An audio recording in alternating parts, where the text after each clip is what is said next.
Pamela, what is improv?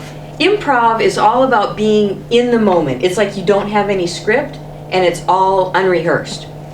And a couple of things that will help with improv is to be right here, right now, so you're not thinking about the past, you're not thinking about the future, and you're really connected to your scene partner. You're noticing everything that's going on over there, and you trust your voice, so you say exactly what you want in the moment.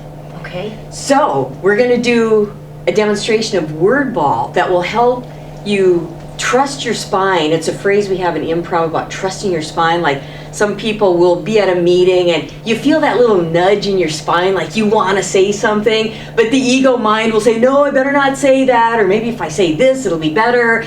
So this is all about trusting that first impulse, whatever comes to your mind, and then just say it. So word ball is, I'll throw out a word, and then you say the first word that comes to your mind, and we'll go back and forth a few times and play with it.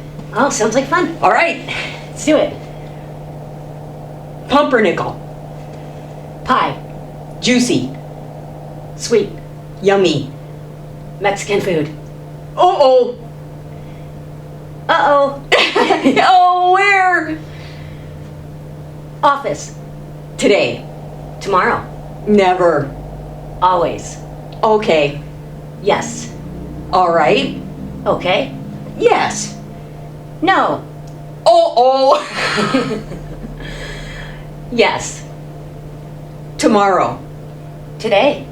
Yesterday. Tomorrow. Crazy. Insane. Lunatic. Psycho. Babble. Yeah. Okay, that's good. So how'd that feel? Felt good. Yeah, cool. Felt Really good. livens me up. I know, it puts me in the moment. So another demonstration we're going to do is called yes and that is the whole foundation for improv is yes and.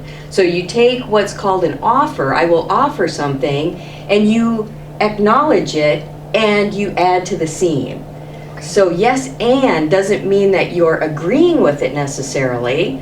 It just means that you're accepting whatever I offer you. Okay. And 3 things to be aware of that you don't want to do in improv or in life is to be a wimp, a pimp, or a blocker. And a wimp would be something like this.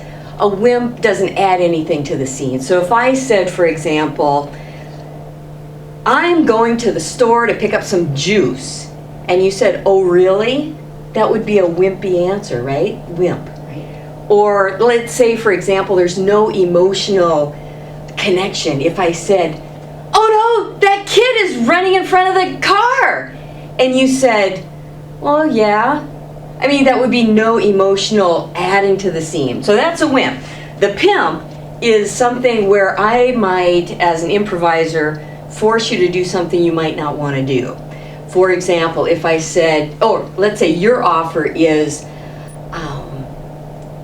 I'm going to the store today, and I said, yes, and you're going to sing the whole way. That's being a pimp. I'm like trying to force you to go in the direction I want you to go. So we don't want that. And then the last thing, the blocker. This is so habituated in most of us that we don't even realize we're doing it. A blocker is somebody who wants to control the future. And blocking comes up, for example, rather than yes and, it'd be no but. Like I'm saying, I'm negating something. If you said, I'm gonna call my old boyfriend today, and I'd say, well, you can't do that, there's no telephone in this spaceship. You know, it might get a laugh or two, but it's really negating what you just said. It's like, no, you can't do that. Or another way of blocking is to try to fix it or to try to take it another direction. If you said, I'm gonna call my ex-boyfriend today, and I said, I don't think that's a good idea. So I would be trying to fix it with my agenda. So improv is all about dropping the agenda, just being with the person in the moment and accepting what is given and then adding to it. Okay. So yes and, we're gonna do a little demo here. Let's create something, okay? All right, so let's create something to sell to the marketplace. And let's see, it's gonna be a toy for kids, and let's make it out of styrofoam. And why don't we make it bounce? Yes, and when it bounces, it can make a noise. And when it makes a noise, the kids get excited. Yes, and when they get excited, it will have this telepathic thing that will alert the ball to change colors. And then the color changes to rainbow, and the kids.